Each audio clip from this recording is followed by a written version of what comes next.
Fala pessoal, beleza? Eu sou o Robson Santos e este é o Papo Fantástico Podcast. E sim, nós voltamos! E nessa volta trouxemos um convidado de muito talento. E eu vou pedir para que ele mesmo se apresente. Eu sou o Leander Moura, né? Ilustrador e quadrinista. Sou formado em artes visuais pela UFRN. Né? Já publico quadrinhos há algum tempo, desde 2009, mais ou menos, assim. Tem uns 10 anos aí. Comecei a publicar na web, aos pouquinhos fui migrando para o formato impresso, né? Já ilustrei alguns livros também. E sempre tive, desde criança, essa vontade de querer entrar no mundo das artes. Leander, agora eu quero saber o seguinte: o que te influenciou a desenhar? Eu sempre fui influenciado muito por desenho animado, muito por cinema também. Sempre gostei de assistir filmes. Então, por estar sempre ao tempo inteiro ali imerso nesse universo desde criança, isso acabou que incentiva, né, assim, você a produzir. E me diz uma coisa, você falou antes que começou com trabalhos na internet lá em 2009.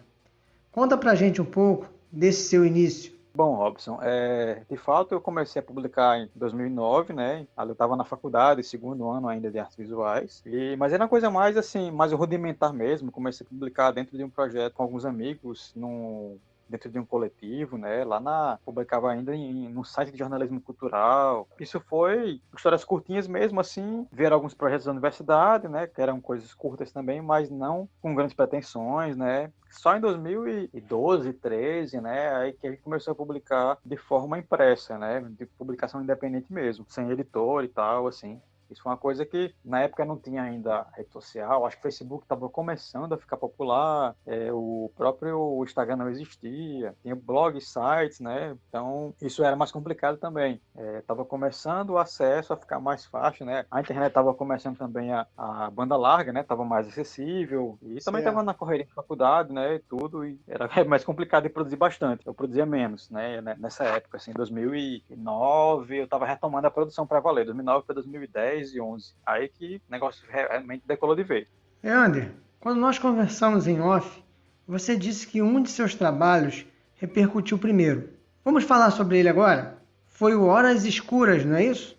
Foi Horas Escuras, que inclusive você tem exemplar. E é uma HQ pesada, né? Se você leu, é uma HQ que não mostra uma gota de sangue, não mostra nada, nenhuma cena violenta, mas é bem pesada. É É, sim. e eu mergulho desse quadrinho porque ele tem uma pegada mais de horror cósmico, né? Tem um clima ali de A Bruxa, Hereditário, né? Tem um climão assim, que inclusive ele foi até lançado na mesma semana que o filme Hereditário, da A24, foi também, estava nos cinemas. Teve até uma matéria na época, saiu uma entrevista comigo sobre esse quadrinho, tinha acabado de voltar do FIC, em Belo Horizonte, né, o Festival Internacional, e a gente lançou lá, foi o primeiro lançamento, e quando saiu a entrevista comigo dias depois, no dia que o filme estreou, Hereditário, teve essa entrevista. Aí foi bem legal, porque na matéria, na coluna de arte e lazer, aí saiu a matéria sobre Hereditário e a entrevista sobre Horas Escuras, né, fazendo a relação paralelo com o terror, com o quadrinho.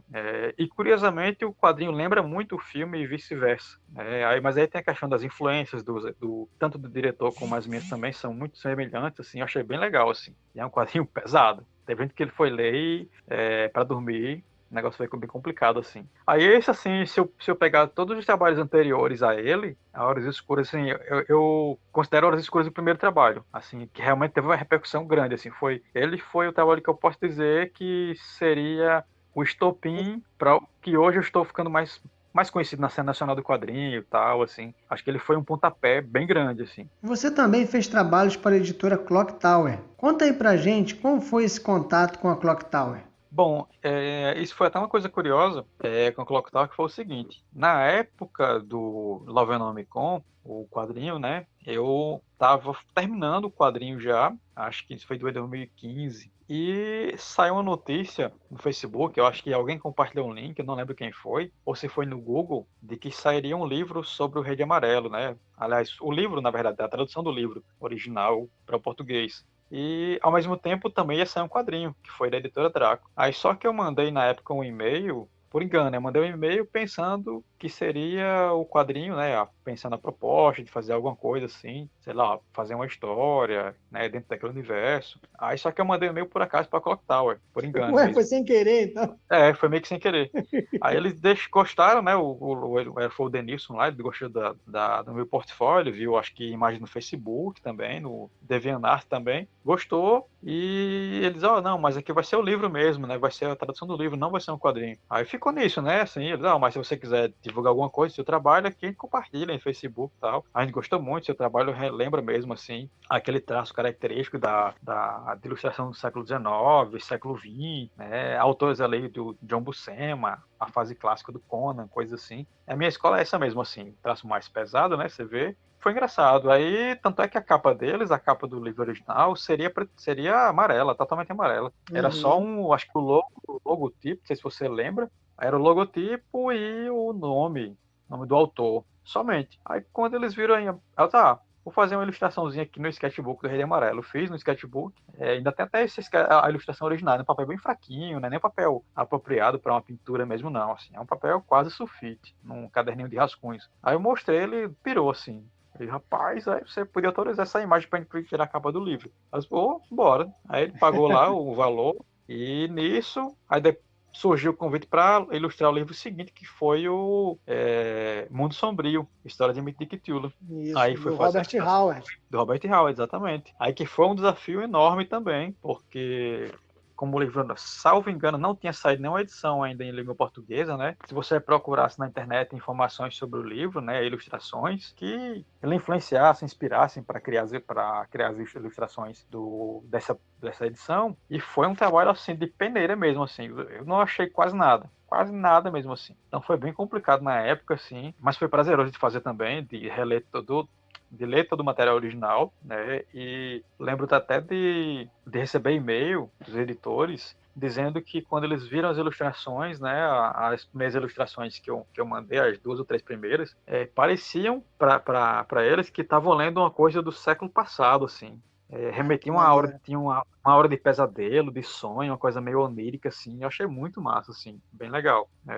E foi bem legal trabalhar com eles também. Depois ilustrei o livro A Terra da Noite, que foi outro desafio também, que também não tinha nada na internet sobre esse livro, nada, apenas algumas descrições, algumas imagens, tudo em sites americanos, né? Não tinha site no Brasil falando sobre a obra. Tanto a imagens para você pesquisar, né? Enfim, foram 2 trabalhos assim que deram um trabalho desgraçado, literalmente, para criar esse universo aí, né? Mas aí é um desafio, porque aí, de certa forma, você acaba sendo pioneiro também, quando você for procurar na internet, vai lá e tá o seu trabalho, né? Então isso também traz um certo, como é que eu posso dizer, até respeito, né? Você, poxa, o cara, quem é que ilustrou? Tá ali. E a parceria com a editora Diário Macabro? Quando começou? Como é que começou? Foi muito parecido também com o da Clock Tower, né? Eu acho que já dou sorte nesses negócios assim, deu sorte. Foi algo mais ou menos assim. Eu lembro que a Diário Macabro, ela é nova, a editora tem, acho que no máximo 3 anos aí de existência. Acho que vai fazer 3 anos ainda. Acho que o ano passado, início do ano, quando comecei a ver as primeiras postagens da editora no Facebook, mais no Facebook do que no Instagram, eu já fiquei curioso para ver, a editora Diário Macabro, aí tinha as publicações que estavam saindo, teve aquele primeiro livro o quadrinho deles, né, que foi até um catarse, na verdade são quase todos os catarses que eles fazem mesmo, Sim, sim, sim. mas que é eu sempre esqueço o nome do quadrinho. Eu lembro que ele começando a falar bastante desse quadrinho, aí só tem esse quadrinho, editora é recente, e nesse meio tempo, isso meados de 2019, aliás, início, eu tava começando a ir para muito evento, né, evento aqui onde eu moro, né, no Rio Grande do Norte, e na região metropolitana e no outro estado, Paraíba, assim, entre outros eventos de fora também. E tava começando a ficar sem quadrinhos, né, sem Horas Escuras, Molde do Sertão, que eram os trabalhos até então recentes, e alguns originais em aquarela, que eu também faço pinturas, então tava começando a perceber que tava quase sem nada, e eu, rapaz, tem que fazer um quadrinho novo. Aí eu pensei, lembrei logo de cara do Edgar Allan Poe, do Corvo, Era um quadrinho que eu já queria fazer há um tempo, né? Ele não foi um quadrinho que estava planejado para o ano passado. Ele simplesmente aconteceu por questão de necessidade, de não ter material. Aí daí eu fiz essa edição independente, né? Fiz um orçamento com a gráfica, banquei a edição do meu bolso, fiz uma tiragem de, se não me engano, 300 cópias, por aí, 300, 350, foi mais ou menos assim. E deu muito certo. Quando eu comecei a divulgar o quadrinho, até antes mesmo de imprimir, quando eu coloquei no Facebook, criei um álbum lá, já tinha gente interessada. Pô, quando é que vai sair o quadrinho? Né? Pô, ainda vou produzir. Calma aí. E foi, aconteceu assim, foi bem engraçado. E quando eu divulguei, né, a impressão, quando fui começar a publicar, na época, eu estava até dando um workshop de quadrinhos lá no Juazeiro, no Ceará, via edital, pelo Banco do Nordeste, e recebi uma mensagem da Natália querendo fazer uma ilustração de uma campanha, para a campanha dela, do livro sobre acho que até a dissertação de mestrado, né, do Lovecraft, foi o ano passado, e ela sugeriu, né, perguntou quanto era e tal, eu fiz, aí deu certo. Nesse meio tempo, eu já estava começando a fazer o Corvo, e falei com ela, acho que na época, ela e o Pedro, eles já tinham mandado a solicitação de amizade pelo Facebook, e a gente começou a conversar, ela disse, pô, você devia ter falado com a gente para fazer esse Corvo aí. Aí, opa, peraí, acabei de fazer. Aí fiz, né, lancei a edição independente, uns 2 meses depois a gente fechou o contrato, eu nem divulguei, eu fui divulgar depois, que sairia uma nova edição, né, a edição ampliada pela editora, com lançamento oficialmente lá na Expo Horror em 2019. Aí foi muito bom, né, a gente já vendeu aí bastante, né, dessa edição. A independente tá quase esgotada, tem poucas cópias em casa. E da edição preta aí também tá, pelo que eu tô vendo, já tá esgotando. Aí o encontro foi esse, basicamente também.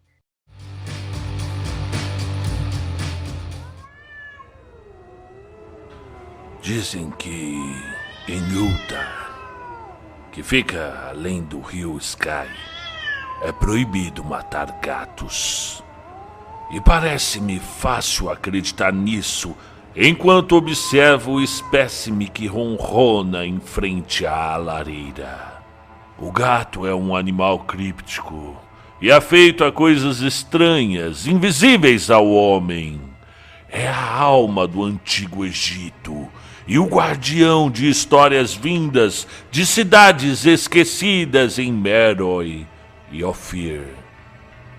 É parente dos senhores da floresta e herdeiro dos segredos da África antiga e sinistra. A esfinge é sua prima e os gatos falam a língua dela. Mas eles ainda são mais antigos do que a esfinge e lembram do que ela se esqueceu. E agora sim, hein? Chegou o momento em que vamos falar dela, a HQ Os Gatos de Utah, baseada no conto homônimo de H.P. Lovecraft, uma campanha avassaladora no Catarse, que fechou com 364% de apoio. Leander, conta pra gente como foi essa campanha e o que os apoiadores podem esperar desse quadrinho.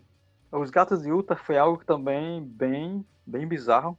Eu não imaginava, até em tempos de pandemia, né, aí coronavírus e complicando tudo, a vida de todo mundo. Mas foi algo assim também. Ele era também um quadrinho que eu já, quando fiz o Corvo ano passado, na sequência eu fui fazer o Antologia VHS com minha esposa e mais outros quadrinistas do país inteiro, que a gente lançou até na Comic Con, e fizemos o Ensonho, que foi uma obra independente. Fizemos até uma tiragem pequena, 300 cópias. Aí tem poucas aqui em casa agora. Minha esposa desenhou e eu escrevi o roteiro. Aí nesse meio tempo, né, isso já janeiro desse ano. Aliás, dezembro não, antes, acho que novembro eu já estava começando a pensar, pô, acho que deu certo fazer uma adaptação de um clássico, que foi o caso do Corvo, do Poe, e eu imaginei, pô, por que não fazer outra adaptação, né? Aí lembrei desse conto do Lovecraft, que não tinha uma versão em quadrinhos ainda, né?